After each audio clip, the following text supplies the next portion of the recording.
विधानसभा में आज पेश होगी क्या एक रिपोर्ट।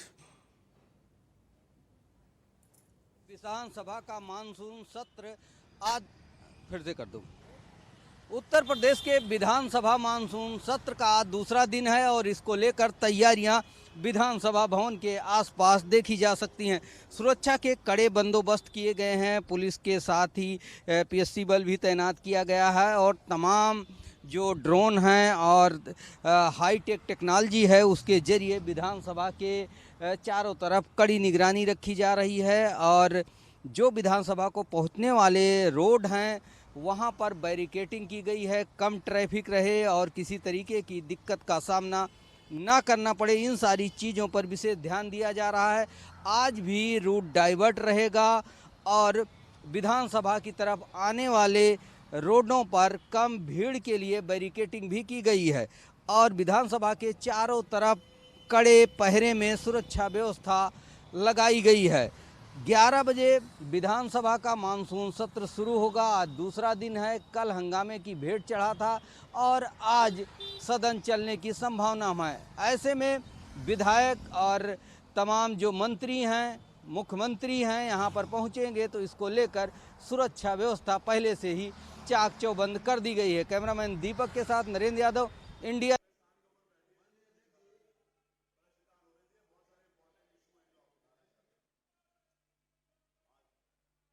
साथ नरेंद्र यादव मेरे साथ जुड़ रहे हैं। नरेंद्र, कल का तो सदन का कार्यवाही जो है हंगामेदार रहा। आज सीएजी रिपोर्ट भी पेश होनी है और क्या लगता है कि आज सदन की कार्यवाही सुचारू रूप से चलेगी या हंगामेदार रहेगा? अपडेट कीजिए।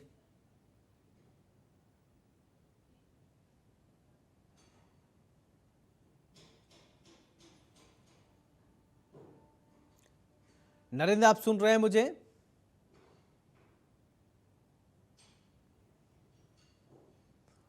तो लगता है कि आवाज नहीं पहुंच रही है, संपर्क नहीं हो पा रहा। फिर से संपर्क साधने की कोशिश करते हैं। तो सरकार को घेरने की तैयारी में विपक्ष,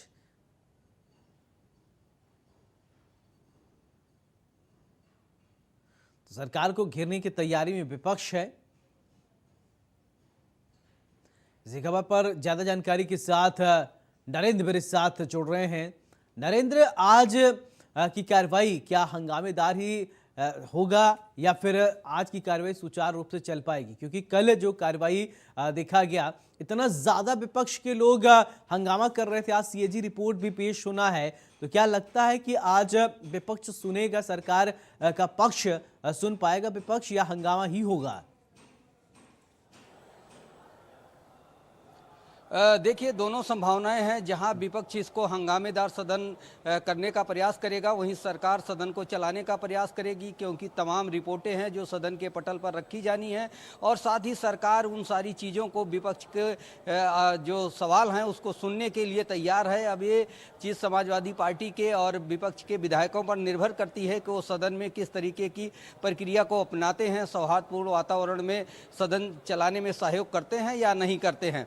दोनों ही लोग तरफ से आरोप लगाए जा रहे हैं। जहां सरकार कह रही है कि विपक्ष हंगामा कर रहा है, किसी भी बात को सुनने को तैयार नहीं, चर्चा से भाग रहा है, वहीं विपक्षी विधायक भी यही आरोप भारतीय जनता पार्टी और सरकार पर लगा रहे हैं कि सरकार ने बहुत कम समय के लिए सदन चलाने का टाइम दिया है और वो जनता की आवाज को सुनना नहीं चाहता। नरेंद्र, सवाल ये उठता है कि जब कम समय दिया गया है, उस कम समय को नहीं यूटिलाइज कर रहे हैं। बात तो सदन के अंदर होगी, सड़क पर होगी नहीं, गेट के बाहर खड़ी होगी नहीं। गेट पर खड़ा होने के लिए और सड़क पर चर्चा करने के लिए जनता ने तो विधायक जी को चुना नहीं है, उनको अंदर बात करना चाहिए। वो तो विधायक जी भाग रहे हैं वहां से।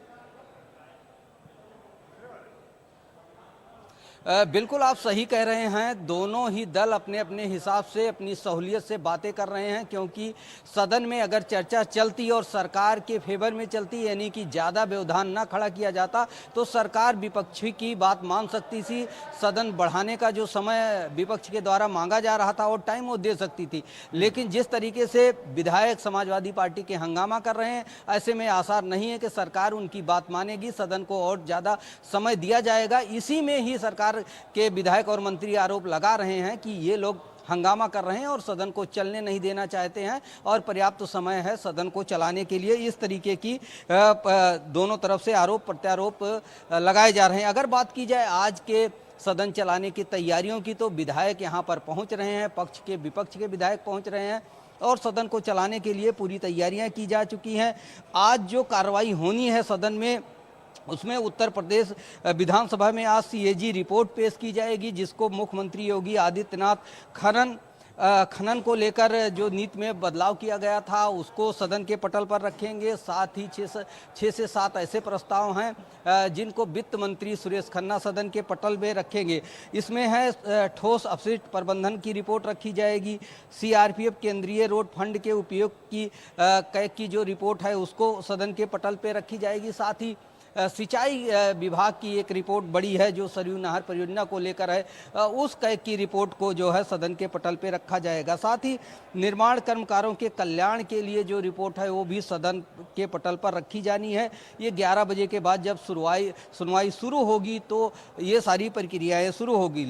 लेखा परीक्षा निष्पादन और अनुपालन की भी रिपोर्ट सदन में पेश की जाएगी। साथ ही राज्य वित्त एवं प्रतिवेदन 2023-24 के लिए राज्य वित्त का प्रतिवेदन भी पेश होगा। इस तरीके से देखा जाए तो सरकार ने पूरी तैयारियां कर ली हैं। सतीश महाना जो विधानसभा अध्यक्ष हैं उनकी तरफ से पूरी तैयारी की गई है और प्रयास ये किया जाएगा कि आज सदन को शांतिपूर्ण ढंग से चलाया जाए और जो विपक्ष के सवाल हैं उसका जवाब भी दिया जाए।